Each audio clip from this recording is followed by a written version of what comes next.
Yeah, it's time to start. Thank you everyone for joining. I'm Stefan Sam, organizing this Julia user group Munich since, yeah, just before Corona. So we went online very quickly back then, and I'm glad it's still continuing in this online format.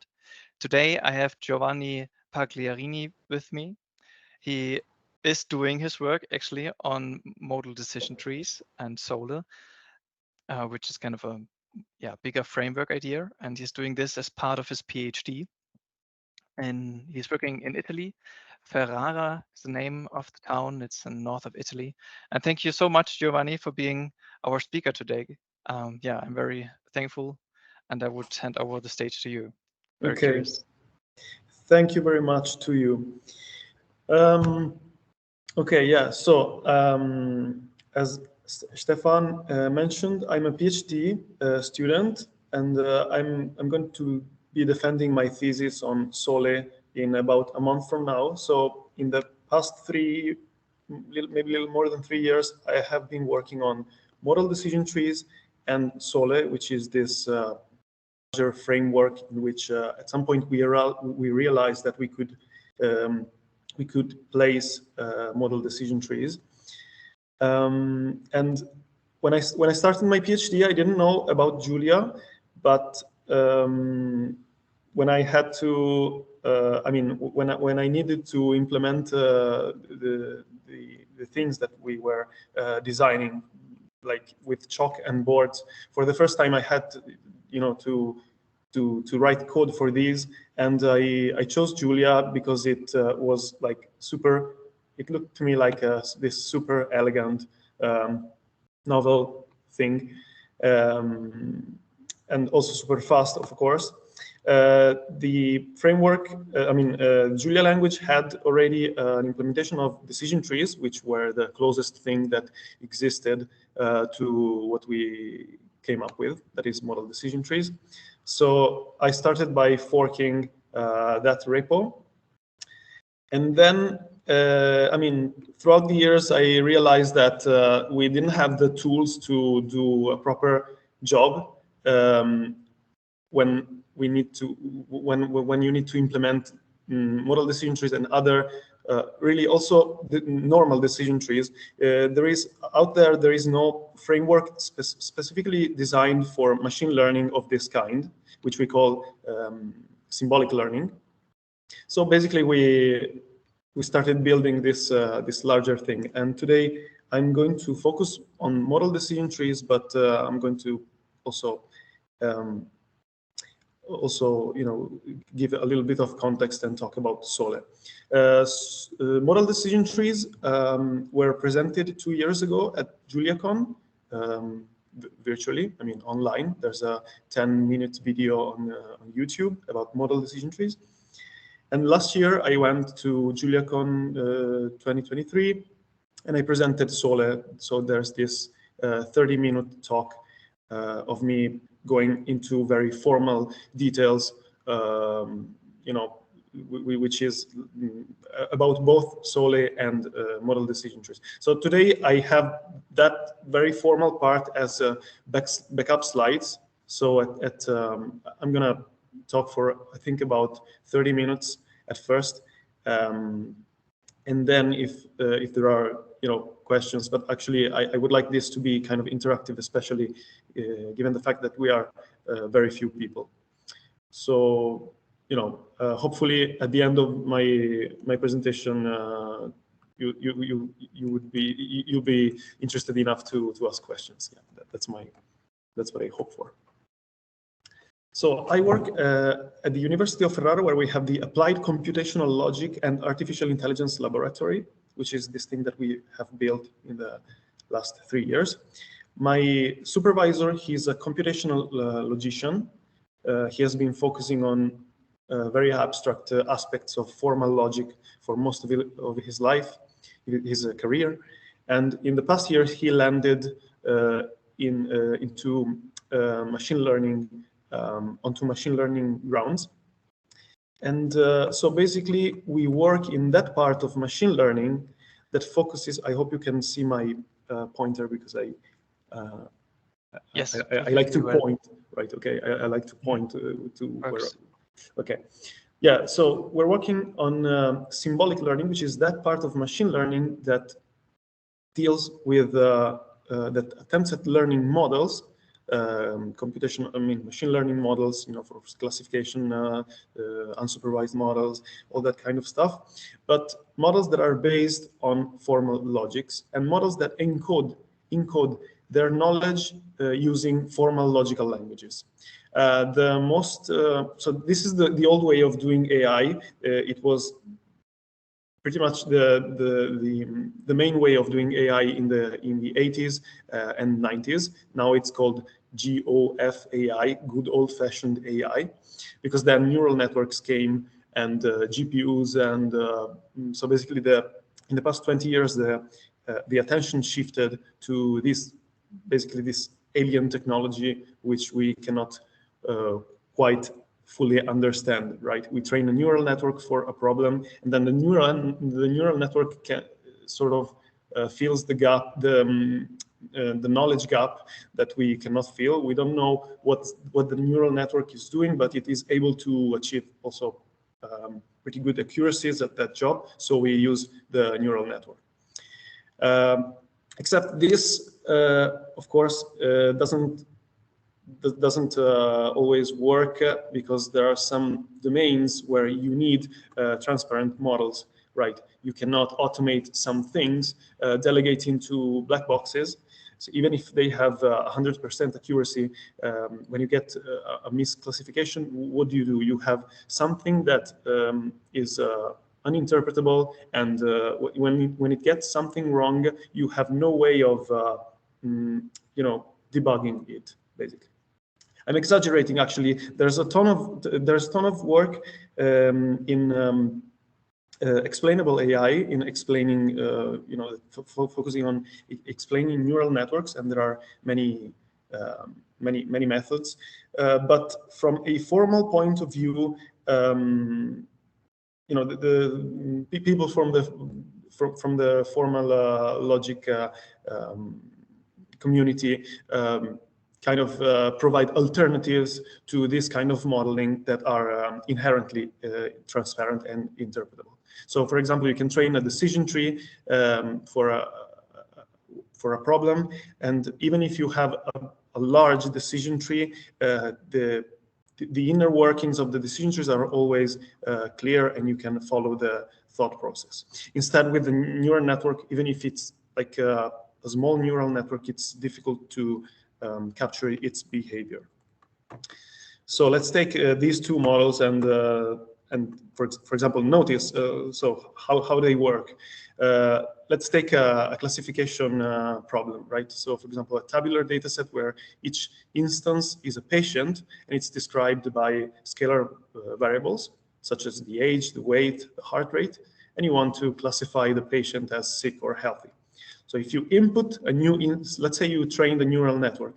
If you input if you have a new patient and you give it to the neural network, basically there is this sort of fluid information flow, because the input information flows throughout the whole structure of the network. And so it becomes difficult to understand why the network produces a specific output. Instead, decision trees are these models that are basically nestings of if-then conditions, right? So the new instance comes in, and you repeatedly test some conditions on the instance.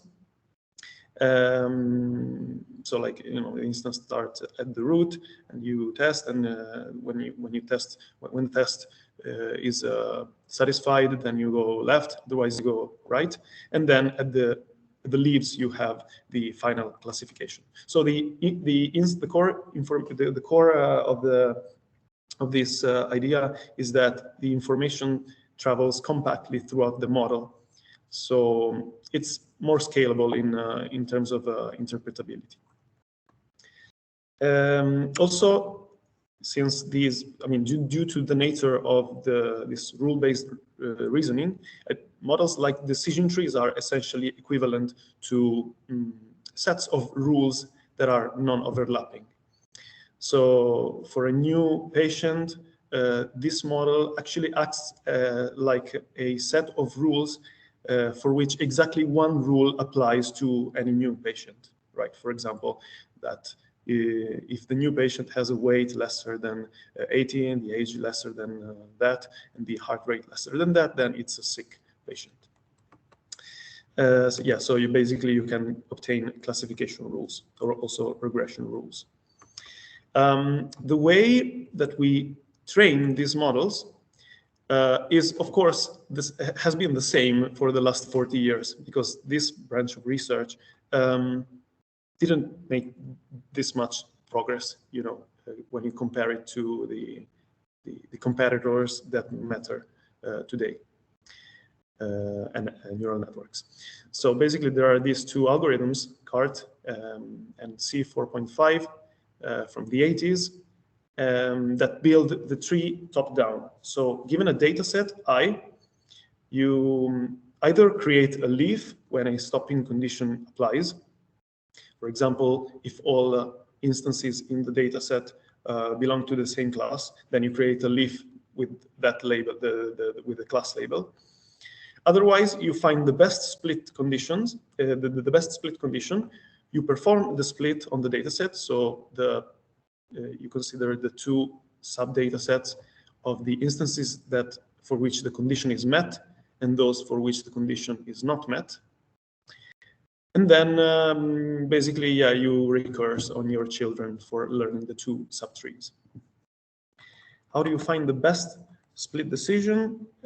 This is in various flavors. It all boils down to maximizing an information measure of the split. For example, C4.5 considers Shannon entropy, which is a measure that comes from information theory. CART is based on Gini index. In general, all of these evaluation, let's say these loss functions, they try to minimize the entropy with respect to the labels of the two sub data sets that are the result of the split. So basically, at each recursion step, you find the best lambda, the best condition, right? From a set of these atomic statements that are, for example, the age is less than 30, right? And you have a finite number of these conditions, which we call atomic statements in logic. So basically, yeah, the algorithm in the end is a polynomial, and it does it behave well? Well, yeah. I mean, it takes less computational time typically than training a neural network on the same data. But in the last decades, basically, so let's say these methods were pretty popular in the 80s, right? Especially with two extensions, in particular random forests, which is basically ensembles of decision trees, and even though I didn't put it here, gradient boosted trees, which is an even bigger generalization of decision trees, where you train ensembles of trees in a strategic way. And this worked very, very well. But today, when I mean, in the last decade, where we were able to solve a lot of difficult problems involving complex data, such as images, graphs, or time series, these models basically didn't have the attention they needed for evolving to this kind of data. So there are these two papers from a couple years ago that basically proved that these models perform better in terms of accuracy with respect to neural networks on tabular data, that is on data sets like the ones that I showed you earlier. So data sets where you can basically describe each instance. I mean, basically where your data set is just a table with no order between the variables or the instances. But in general, if your patient, for example, is, let's say, is described by an image, for example, a scan of the brain, right? A tomography of the brain. Well, decision trees, they are not, they cannot deal with the relational components, in this case, the dimensional components of the data in a native way. So usually people, when they try to tackle these problems and they want to use decision trees, they first take the data with, for example, a linear order or you know, a dimensional domain, or in general a relational domain, and they do some heavy feature extraction in order to represent this data in a scalar form, so that you can get a data set like the one that I showed you earlier. So so this is the case with images, but also another relevant problem in machine learning today is multivariate time series classification, where your data has a temporal component, right? So when we design our methods, we have these two goals: to be able to tackle problems with the temporal dimension, or spatial problems with, for example, 2 spatial dimensions, so that we can deal with images, but also videos with 3-dimensional components. And in general, what we came up with also works with generic graphs, so with no specific topology. So when people have this kind of data, are there questions so far? Just asking out of curiosity. Okay, so when we have this kind of data, so as I mentioned, people usually rely on feature extraction so that they can, for example, take the image and describe it by a fixed set of numbers. For example, if you have an image, an RGB image, you can compute the minimum and the maximum of the red channel, the minimum and the maximum of the green channel, minimum and maximum of the blue channel, and then you can train a decision tree like this.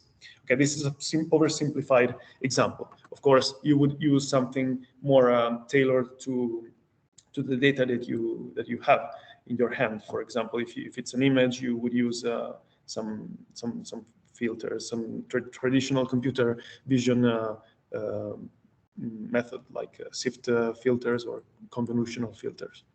And then you can have a decision tree that basically performs the classification according to the values that you have extracted from the image. But arguably, I mean, this is not the kind of interpretability that you want.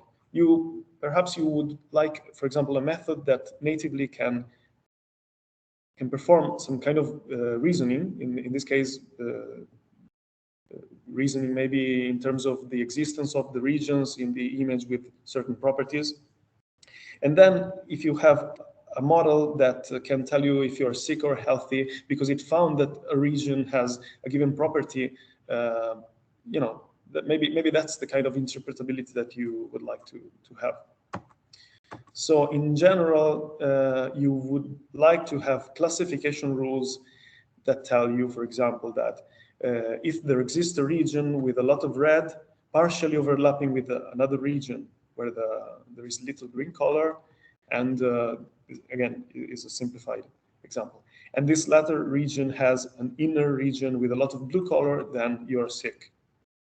So if you have an algorithm for extracting this kind of classification rules, which talk in terms of entities and relations, and they can express quantified statements such as there exists and for all. Well, then you have an algorithm that extracts patterns that you can basically read and translate into your natural language.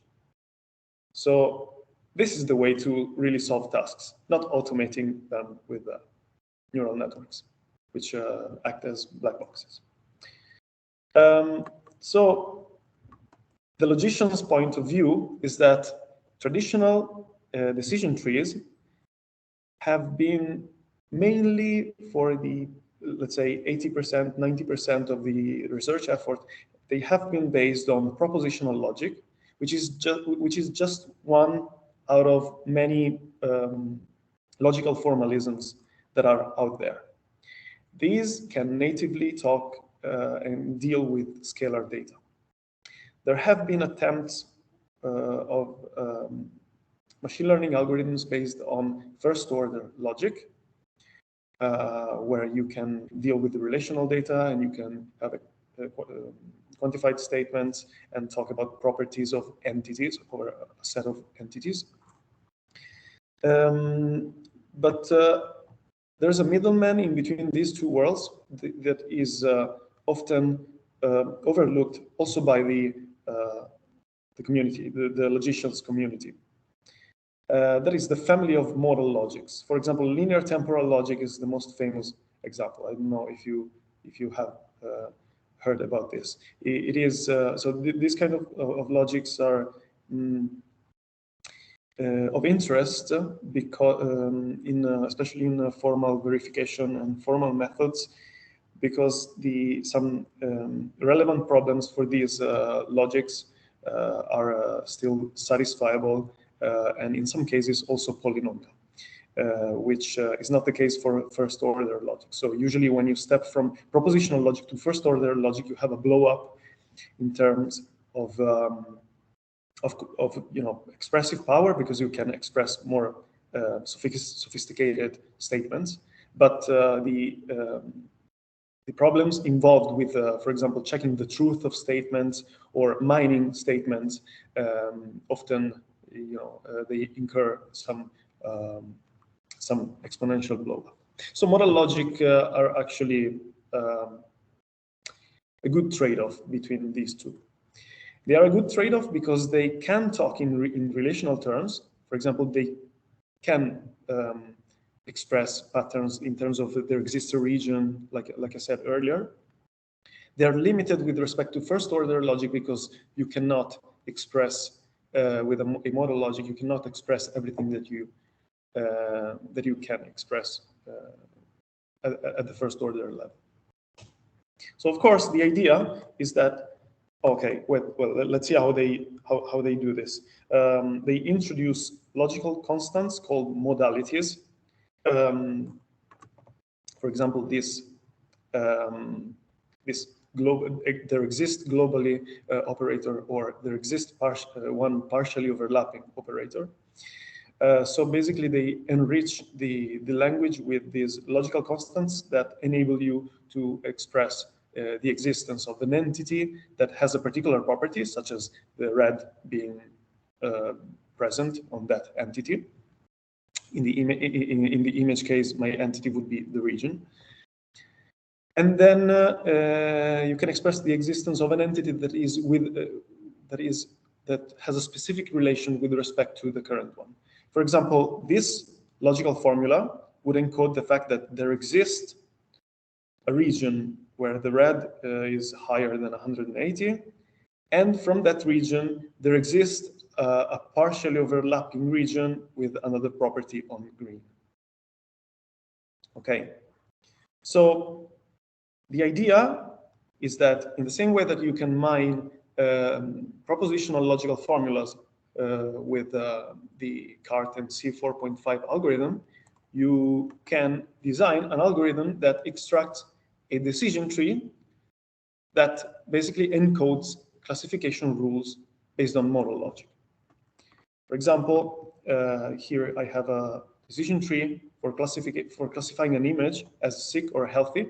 And let's say I have an image here, and I imagine that it travels throughout this path, and it is classified as sick. So this image that fell here, I mean, this image that was classified as sick was classified as such just because there exists a region with a property on red color, and from that region there exists another one that is partially overlapping with another property, and from this latter region there exists another one that is tangential proper part, meaning it's inside and touching from the inside with another property. Okay, so I am performing basically relational, I am expressing relational reasoning using these relations. This is an example using RCC8, which is a well-known relational formalism for, geometrical formalism. So for example, I can say there exists globally, so what is RCC8? We have 8, so if you consider, for example,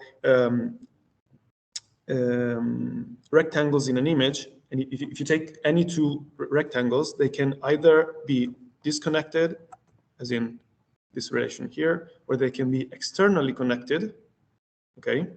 They touch each other. Or one can be tangential proper part of the other. So it is inside and it is touching from the inside. So if you take any two regions, exactly one of these relations hold between them. So basically, you can use this geometrical formalism and base a modal logic onto this formalism, and use it to in the machine learning context to mine and represent knowledge. This framework is actually more general than, as I mentioned, more general than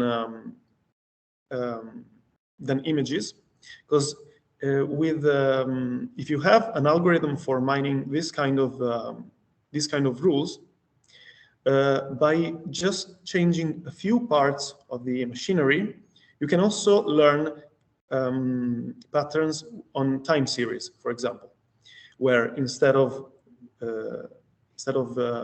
2D regions, you would have, for example, points in temporal points or temporal intervals, and relations between points and intervals. So actually, the set of relations and the set of entities is sort of a parameter of the algorithm. So this is modal decision trees. Giovanni, one question. Yes, yeah, sure. I'm very curious. Can you go to the slide, the previous slide? Is it this one? Yeah. So if I would program this, I would still need to decide what a region is, or Yeah. this is my question to you. Like, is it like anything more than 1 pixel, or is there kind of some static information about what a region is? So what a region is, to answer to your question straightforwardly, I would say that a pixel, so in the experiments that we have run, in what we have studied so far, a single pixel is a region. But of course, you know, one part that I skipped over is the fact that modal logic is not just a single logic, but you can basically design different modal logics just by changing what is an entity to you. So what is a region, for example, in an image, and what are the important, let's say, the set of relations that you want to consider that capture interesting relational arrangements between two different regions. So that is actually a parameter of the algorithm. You can choose for a region to be like a rectangular region that is bigger than a pixel, for example. And would the algorithm then also search for kind of all kinds of these regions? Like if we take rectangles, there are still a lot of rectangles. Different kinds of rectangles. In fact, you must be careful. And for example, in the case of images, it does not scale that well if you consider all of the rectangles in the image. yeah, curious to hear more about this later. Thank you. Yeah, okay. Cool. So just to fix the ideas, we are extending decision trees so that they can perform temporal and spatial reasoning using modal logics, which can encode a byte in a limited form relational aspects of, I mean, they can encode knowledge in terms of entity relational reasoning. So basically, the package that is ModalDecisionTrees.jl allows you to tackle time series classification and image classification tasks. And the plus of this kind of modeling is that you don't just automate the time series classification task you have that you need to solve, but you train a model that you can inspect and you can see how it performs the classification. So basically, you can also learn new insights from inspecting the model. And yeah, so as I mentioned, ModalDecisionTrees.jl is the package that implements this machinery. So yeah, we applied this machinery to different domains, and these are 4 examples. One that is, so these 2 are particularly interesting, I would say. So we considered the task of classifying an audio sample of a breath or cough event, which was recorded by a person that either did have or did not have COVID-19.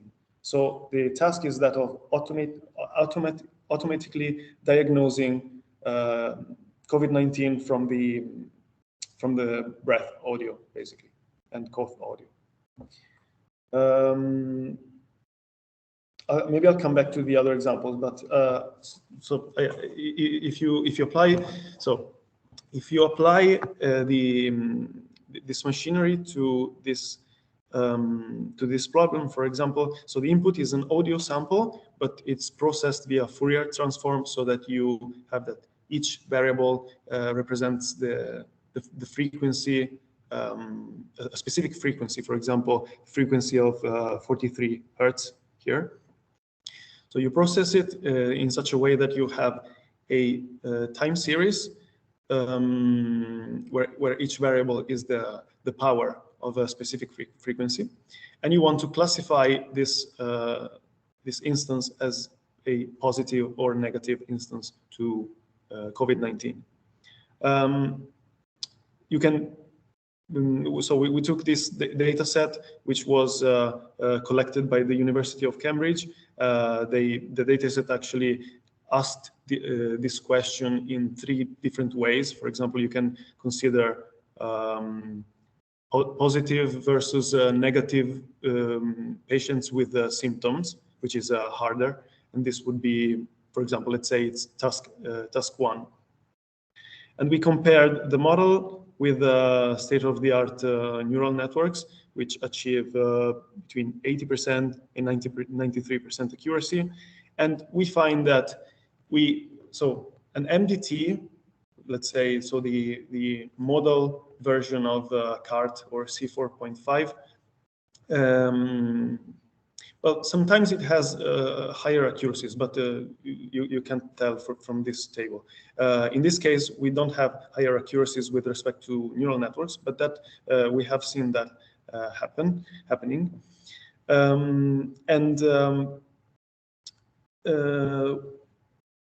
So in this case, the audio samples that we had more than a single, let's say, a single cough or breath sample.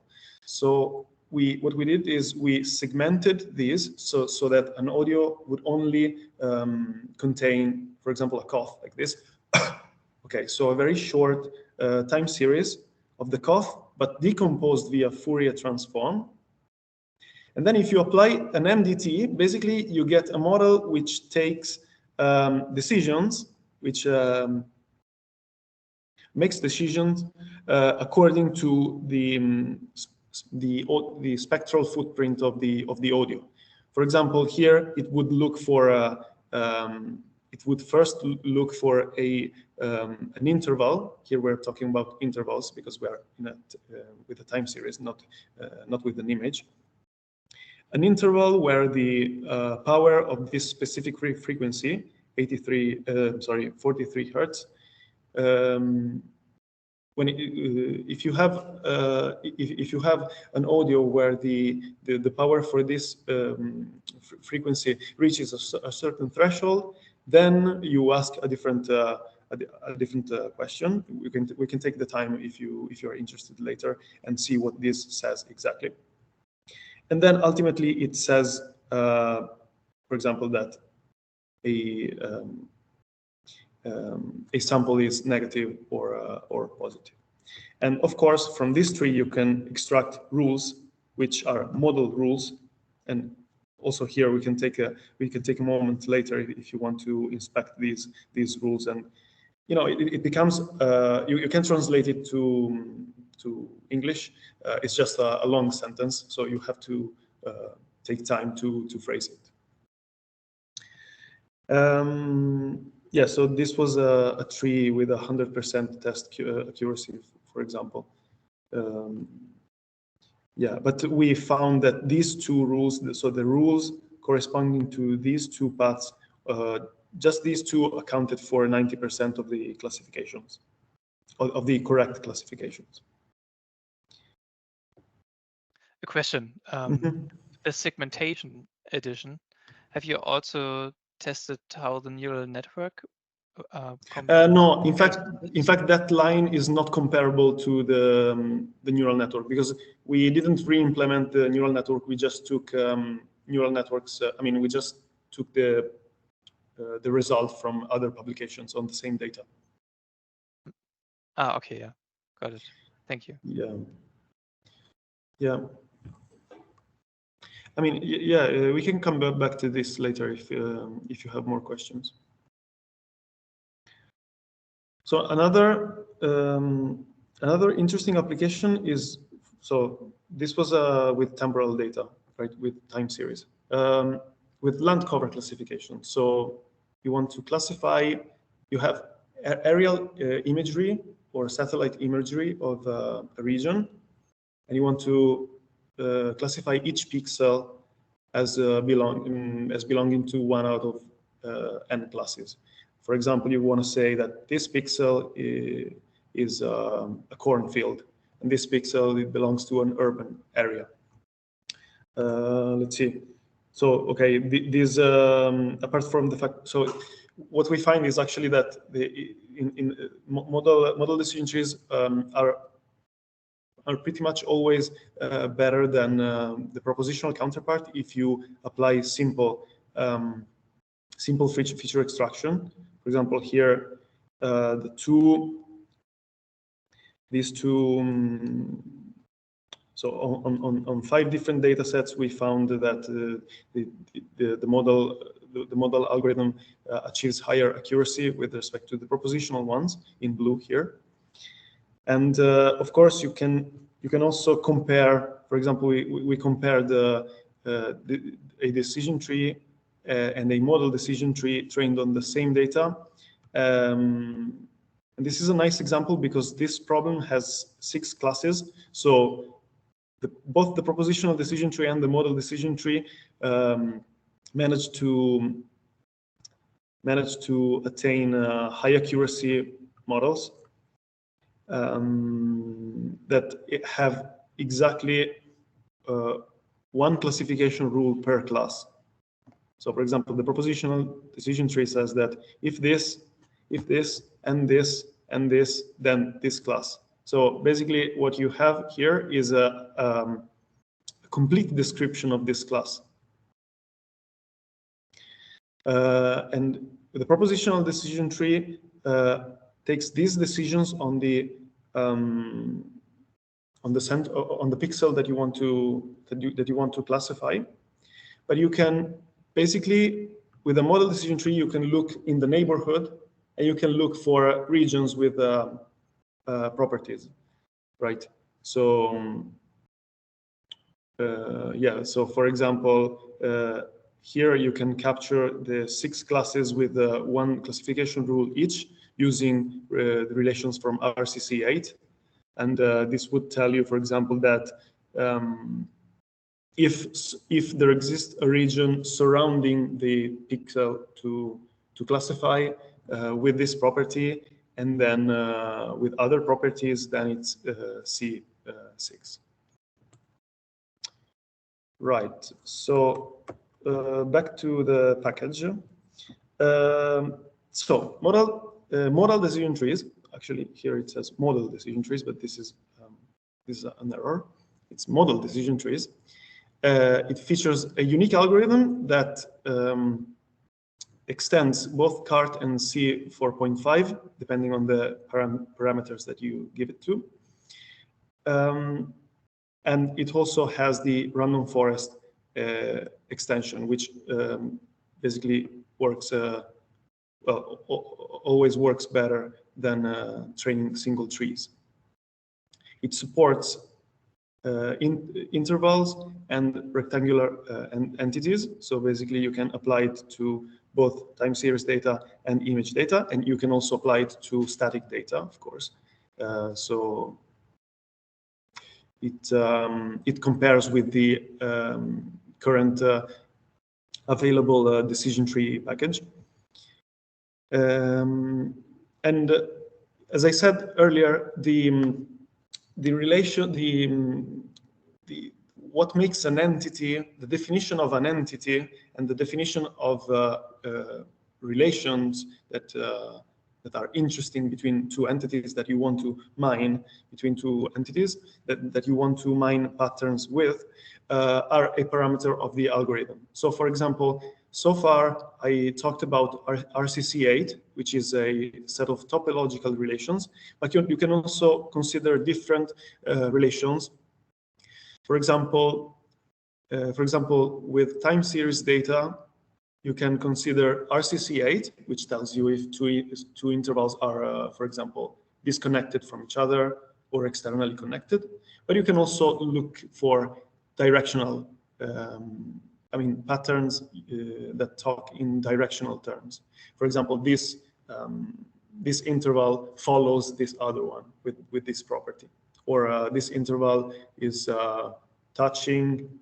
I mean, it begins with the other one, but it ends sooner than the other one.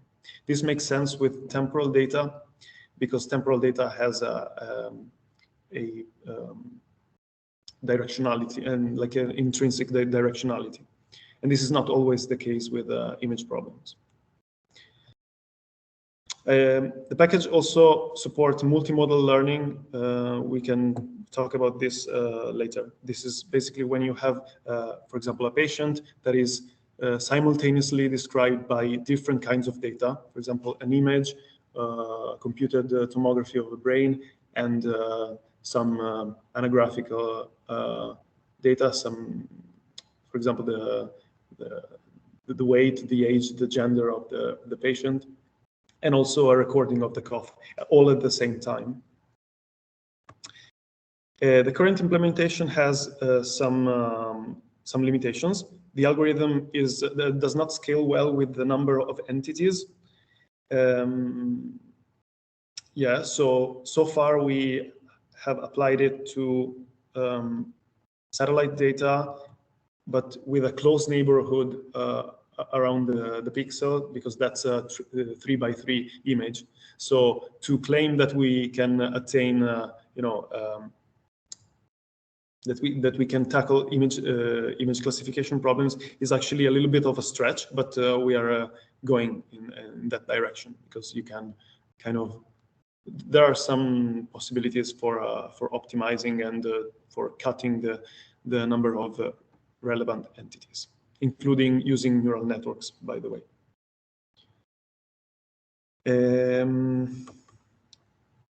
Right.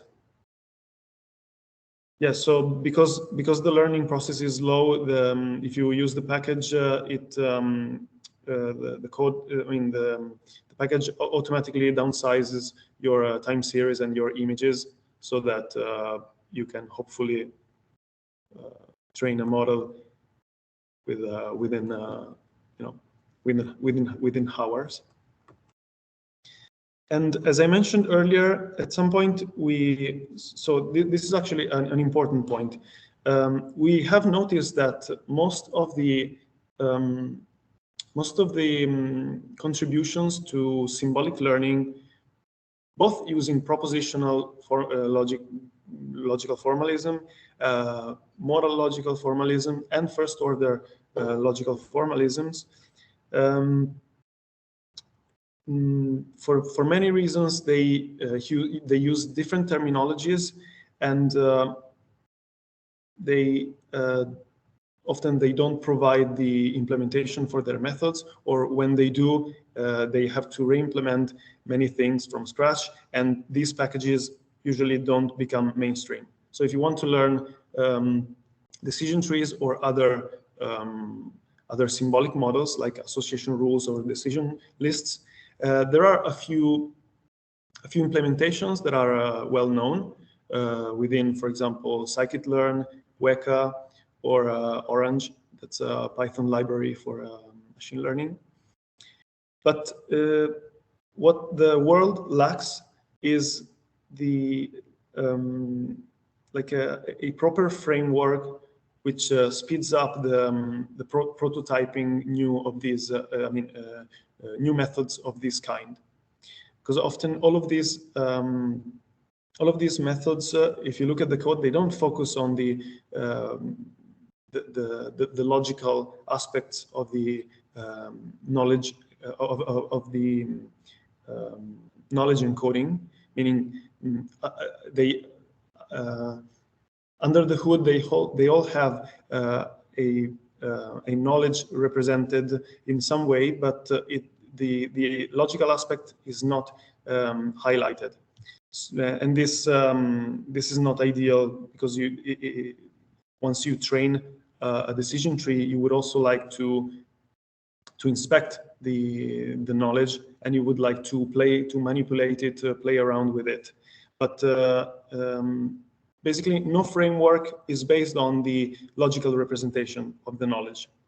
So we are trying to build this Sole framework, which focuses on the logical representation. Yeah, as I mentioned, my PhD thesis is about this, and it tries to find a place for all of the different contributions to the literature. It's an ambitious goal, but yeah, we believe that it can be done. So there is no code base, no common framework, no common programming framework for doing this. So we're building Sole, and there is also no comprehensive abstraction for symbolic learning, where all of the contributions that can find a place. So yeah, we are building Sole as an abstract framework and a programming framework at the same time. So we have a package for representing, for example, logical formulas, a package for representing data as a logical object, and here, for example, you make the choice of what you make the choice of what is your definition of an entity, and what are the relations between entities. We have a package for representing symbolic models, for example, decision trees.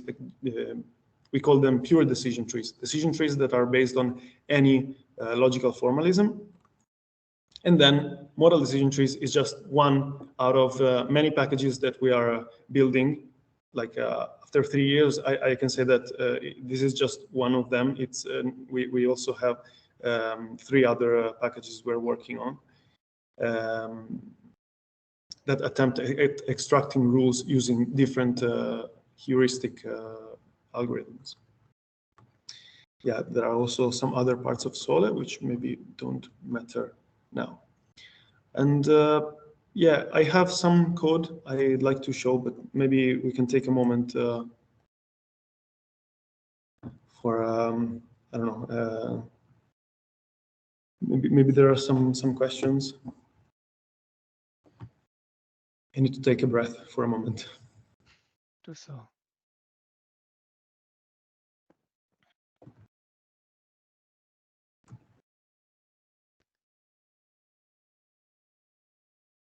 You went over the performance section as well, so I would be curious how optimistic you are in terms of the heuristics, whether they can get this. If I got it right, the quadratic dependency on the number of entities, this was the biggest troublemaker for you. How you think about the heuristics to get this down to probably linear dependency or something?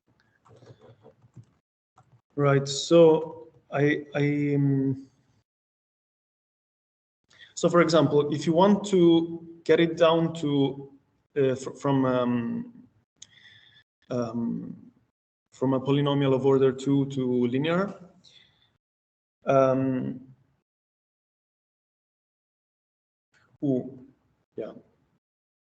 so if you take a time series and you consider all of the intervals, for example, you have a given number of intervals, which is order 2 with respect to the number of points. Mm-hmm.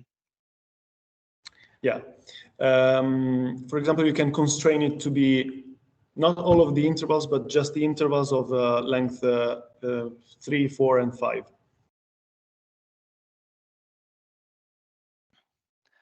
Yeah, that makes it kind of smaller. But can you also do, don't know, something like these logarithmic approaches, like always divide and conquer, and then get it to I'm not sure what this category is, log n or something. And log n. So I wouldn't. No, actually, I mean, I have no ideas on how to lower this beyond that. Let's say beyond linear, for sure. What we focus on, what we are going to focus on in the future is surely to limit the number of entities that you want to look in an image. So let's say that image after we tried it with image data with 3x3 and 5x5 images.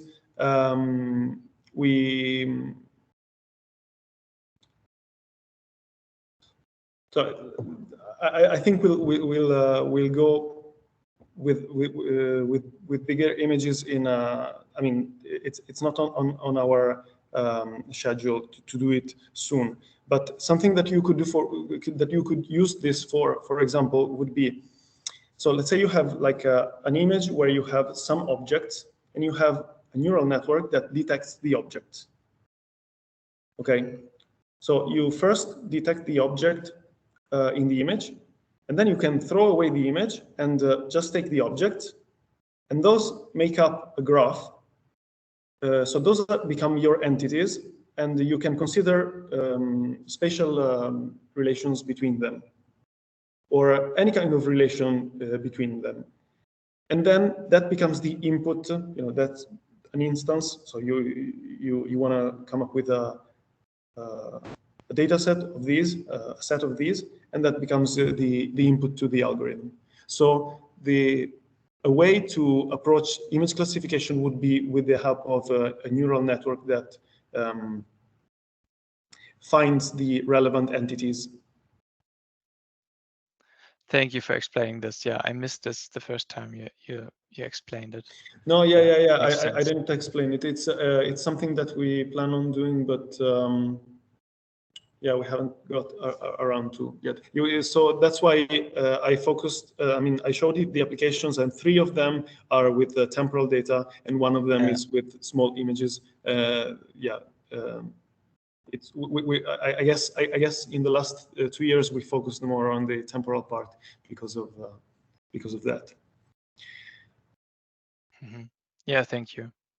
Yeah, Makes but sense. as I mentioned, this machinery works for graph-like data, right? Because if you use a neural network I mean, as long as you have a definition of what is an entity, what are the relations between entities, and what is true on an entity. For example, that what is true on a region, that there is a lot of red. So if you can define these three things, then you have a modal logic and you can apply this machinery. So with images, you would just be doing that. I mean, you would extract a graph from the image, then you throw away the image and you perform the learning on the graph.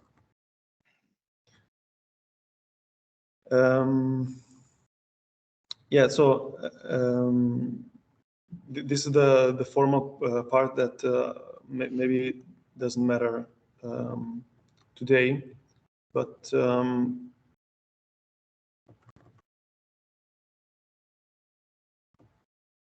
yeah, I talked about this this thing, the fact that actually modal logics are based on graph-like structures, and you can see images and time series as graph-like structures if you make these three decisions. Right? What is an entity? What are the relations? And what is true on an entity? This you can find in the talk at JuliaCon 2023. So if you're interested and you want to delve into the formalities. So let's see. So it's an MLJ model. I don't know if I guess you guys are familiar with MLJ. Yeah, I myself, I looked into it and I gave out an introduction. It's sorry? the MLJ is the go-to high-level interface for machine learning models in Julia. But it might be that not everyone used it. Yeah. Okay. So I have a little bit of code, as I mentioned. Let's see where it gets us. So a time series classification problem. This dataset is called NATOPS, and it's a public dataset with 360 instances. And each instance is a time series with 51 points. So if I want to consider if I want my entity to be an interval in this domain, I have this number of intervals. More than 1,000 intervals. Each time series has 24 variables, which, and this is, yeah, what is this data set about? It's a gesture recognition problem. So you have a person doing some gestures while they were wearing some sensors which recorded the XYZ coordinates of parts of their arms.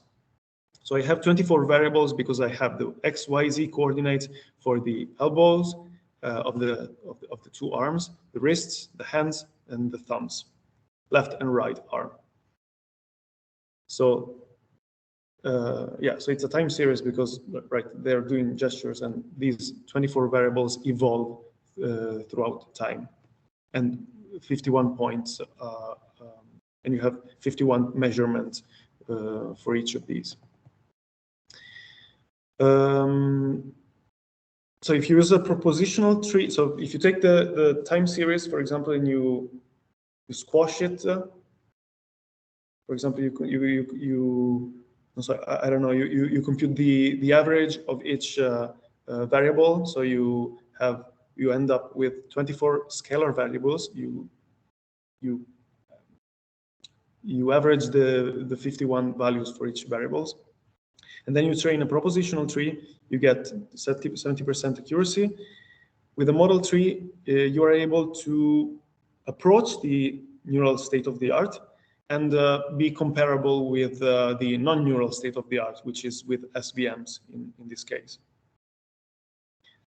So what are these gestures? By the way, we have, it's time series classification, so we want to classify each time series as belonging to one of these classes.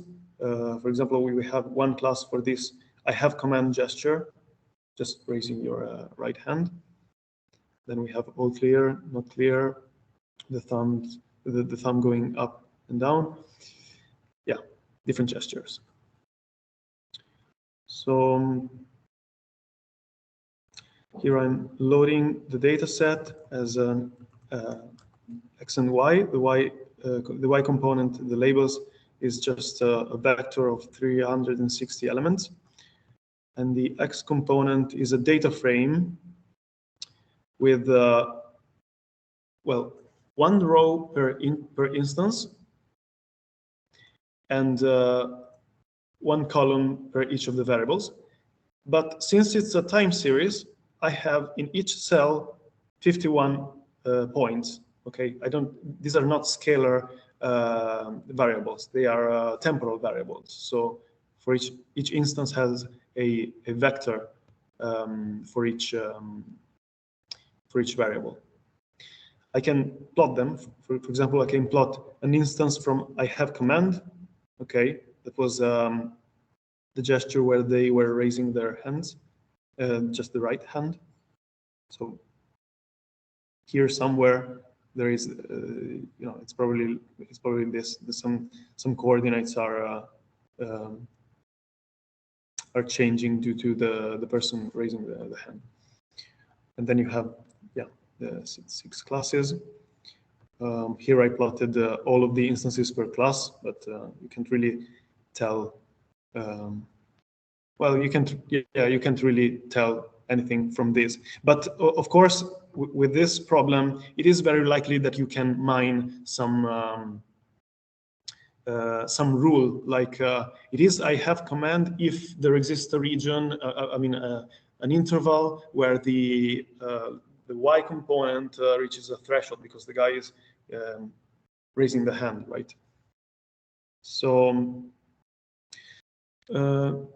this, I guess in this code, I first show that I cannot do this with a decision tree classifier from the standard decision tree package.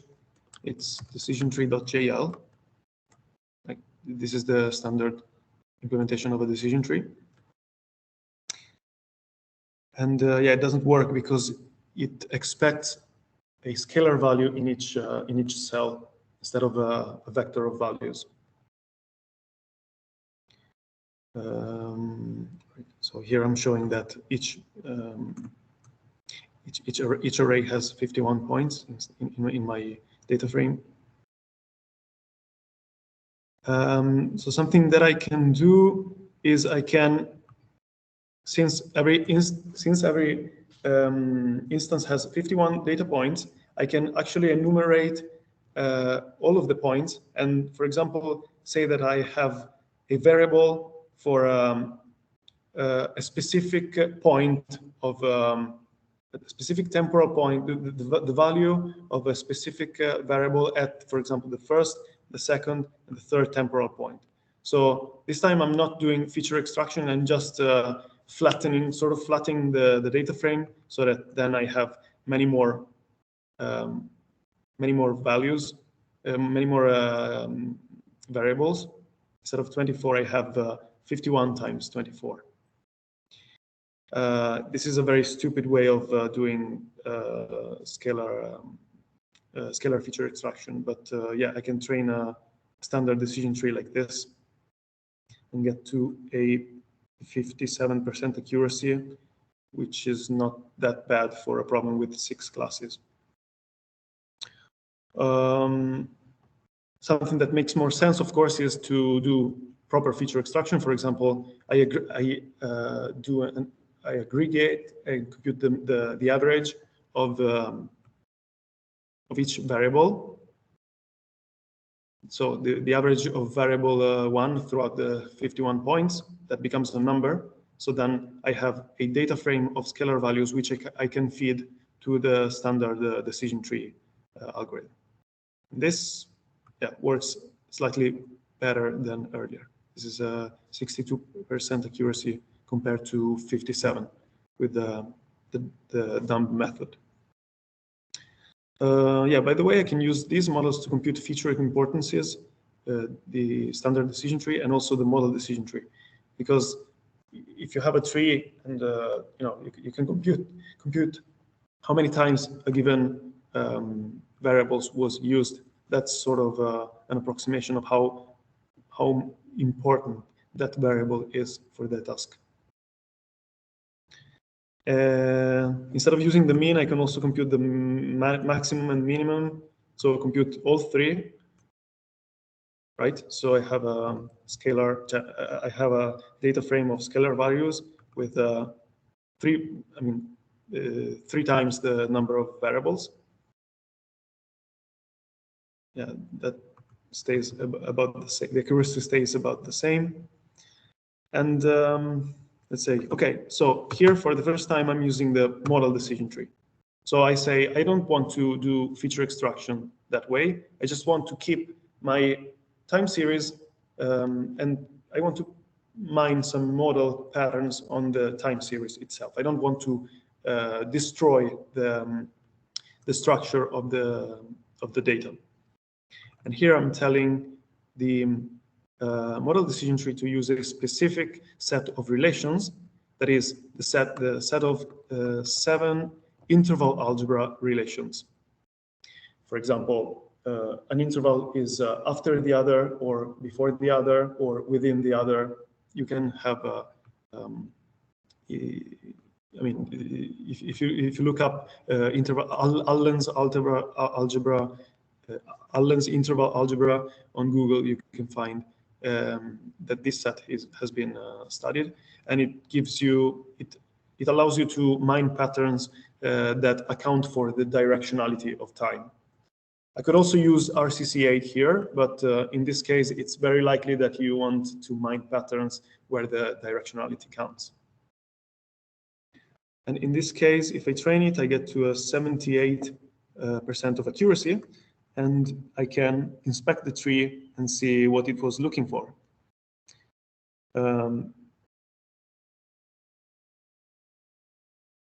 Are there questions so far?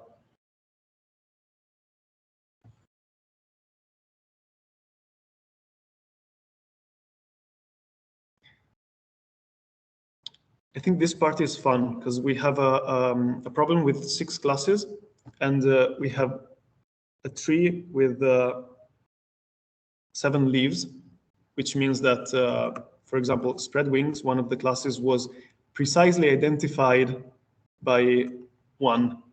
It is precisely identified via a single logical formula. So I can also translate it to English. This really looks like the example that I showed you in the slides. It says that if there exists a region where the minimum of the x coordinate of the left hand tip reaches a certain threshold, and from that region, I'm saying region, but I mean an interval, of course, since we are in a temporal domain. And if this other condition, if there exists another interval with this property, in this case, we are using there exists globally twice, which means that it basically looks, first it looks for an interval with this property, and then it looks for another interval with this property. But then, for this third decision, it uses this relation, which basically means given an interval. So let's say I found an interval where this is true, and this basically says that the left wrist on the horizontal line reached a threshold, and this minus 1.5 must mean that it's like far left. So basically, there exists a region where the person reached this this part of where they open their left arm. Maybe that's what it means. And from this region, there exists another one that is before, can tell you this is before, but you can find the meaning of these relations in the documentation for Sole logics, which is the package that implements these geometrical modal logics, where this other thing occurs. That is that the left-hand tip on the horizontal line reaches another threshold. And yeah, by the way, this 78% is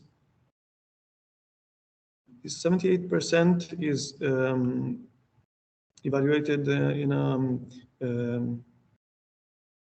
by training on a set of instances and testing on the other set, and I think it's training on 20% of the data and testing on the remaining 80%. So it's not that bad. In many contexts, you would do the opposite. You train on most of the data and you test on the remaining minority of the data. So as I promised, from any decision tree, you can extract a set of rules, in this case, 7 rules, which encode in a transparent way, if you will, even if it's not, if this is the first time that you see this, it's not straightforward, but it encodes what it means to belong to a certain class. And then this is a stupid game that I implemented, where if you have a modal logic formula, you can translate it into natural language. This is a first attempt where some parts of the formula have been translated to English, and some others actually have not. So it's not really completely an English sentence, but it at least explores a trade-off of doing the final translation, right? Well, you have some things that are pretty readable. For example, I have command. The first class is tells you, is defined by the fact that there exists an interval with this, and for all intervals, this. So, I guess if you take 5 or 10 minutes to understand this, you can get somewhere. Right. So let's see. So we plan on keep exploring the possibilities of this modal symbolic learning, is what we call symbolic learning based on modal logics. And we are glad we chose Julia for implementing this. Many parts of Sole and of the learning algorithms rely on traits and things that came very naturally writing code in Julia. For example, the fact that you can plug and play any set of entities and any set of relations is something that is something that something that Julia helped.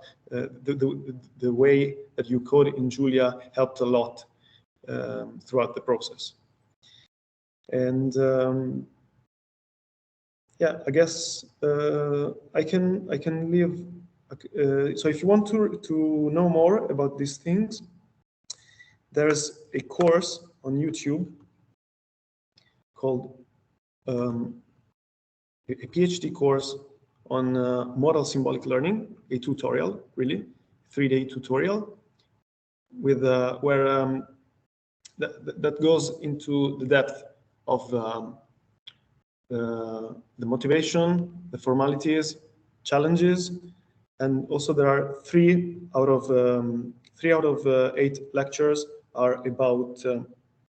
They are practical sessions where I take out Jupyter notebooks like this one, and I play around. There's also this. Here you can find the repo with that and other Jupyter notebooks that demonstrates how to use the package. So yeah, I guess I can leave the links somewhere, maybe in the chat. That's all from me. Thank you very much, Giovanni. It's a pleasure. We have some more time for questions. Okay.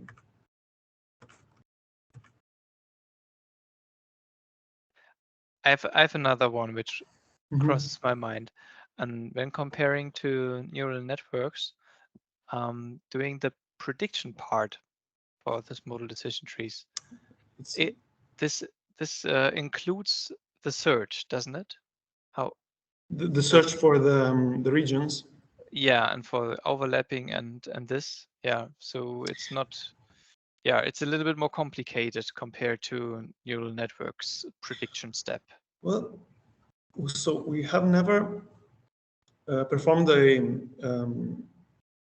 systematic comparison, but actually we are pretty positive that it's upon prediction time it's computationally more lighter. In fact, the reason why we use modal logics, as I mentioned, is that they have nice computational properties. So the way that you check a modal formula on a new instance is you can optimize it in many ways. It's a polynomial algorithm that where you can and where we have implemented where you can implement memoization on at different layers. So we don't know, but we are positive that it actually saves energy also, if you want to put it that way, with respect to using neural networks. So forget about the image classification. I'm considering, for example, NatOps for this thing, for this matter.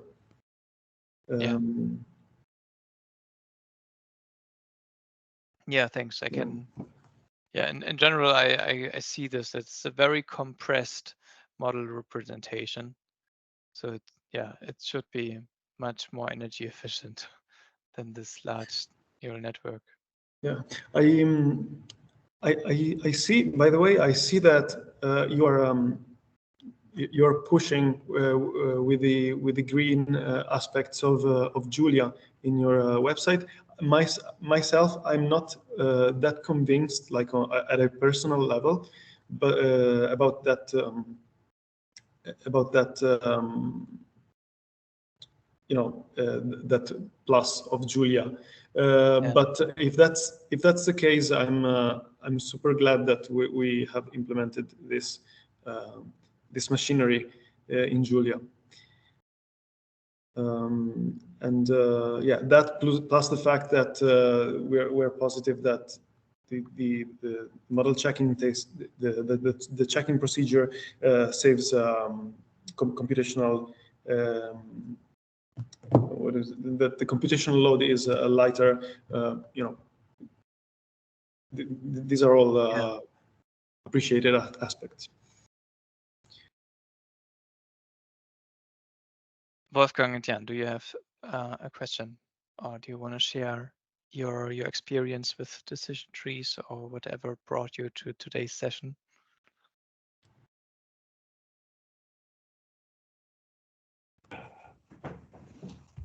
Basically, I have no exposure to any of that. So I'm just wondering whether there's a special class of problems which are better suitable to this kind of technique, using model decision trees than using different approaches, or is the is the more motivation to have exact classification like a logical formula afterwards than just using a neural network or different approaches and rely just on kind of correctness without having something sketchy. I guess I guess we are pretty much concerned with having an exact definition of what it means to do this gesture, for example. I have command, right? If you train a neural model to a neural network for that task, then you can. There are ways of inspecting the network and drawing classification rules. But yeah, I mean, I guess we're investigating on what happens if you push with the existing literature with the formal methods, so that they can tell you formally what it means to belong to a certain class, right? I don't know if I answered the question. I thought you were asking why do we do this? The answer would be that you want to have a formal definition of what it means to belong to a certain class of a classification dataset. I understood your question, Wolfgang. Also to ask, like, what would be typical examples or areas where you could apply this? And I myself would connect it to very restricted branches, industries which have huge compliance burdens, so that they need to, like endurances or so, where you need to make sure that all decisions are somehow checked on multiple levels to comply with this and that, and having such a logical description like Giovanni just told is kind of a key enabler to do just this. Yeah, some things that you can do if you have that is you can inspect the model, you can modify the model. If you know that the model gets something wrong, you know where to point, you know where that happens in the model, sort of. You can, by inspection of the model, you can learn new things yourself, and in sort of an iterative way, you can to learn new things from the model can help you in increasing your knowledge and rephrasing the machine learning problem in another way. So in this way, you could potentially, throughout time, like enter in this sort of virtual virtuous circle where you and the AI you help each other at understanding better the problem while enhancing knowledge in the process. Okay, I see that. And what's the biggest problem you tackled during your studies up to now? The machine learning problem in kind of computational and I think it's this gas turbine trip prediction that I skipped over. It's one of these applications where you have a gas turbine and some sensors applied to it, and at some point the turbine shuts down and you don't know what happened. So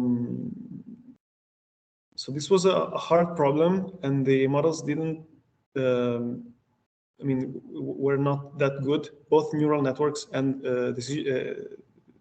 model decision trees, but you could get some insights by inspecting the models about 2 or 3 variables that were probably involved.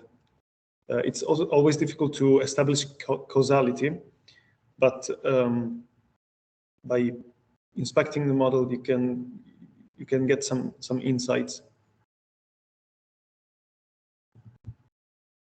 So in this case, the problem was the hardest, both in computational terms and in accuracy terms, by the way.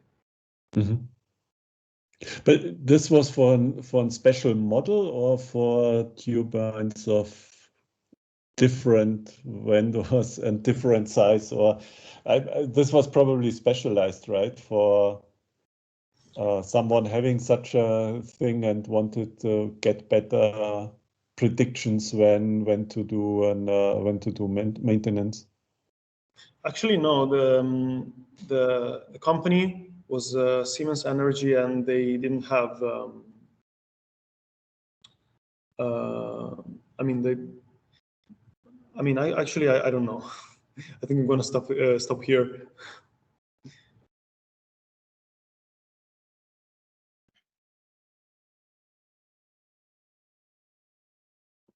I would have another question. The Julia ecosystem is so great here and there to just plug in things together. And yeah, the two things which I sometimes plug together are the Monte Carlo measurements, where you have, instead of a single number, just a complete distribution, which you put through computations. And the second package, I wanted to ask you whether you tested the interaction with yours. Is actually GPU support.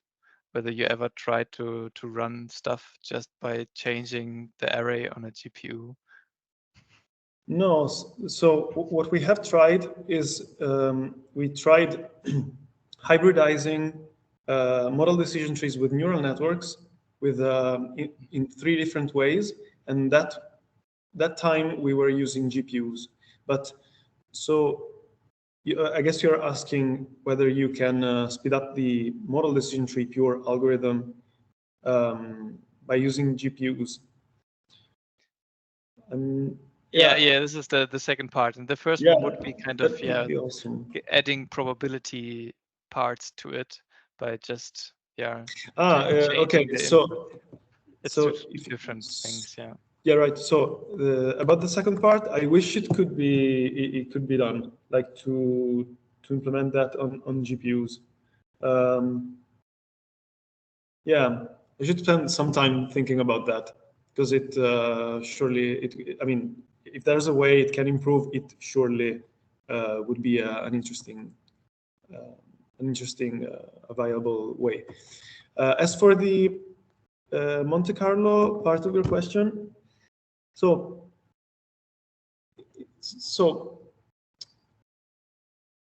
I'm pointing at this part at this cell in the table, and you're saying, okay, what if instead of having a scalar value, I have a distribution?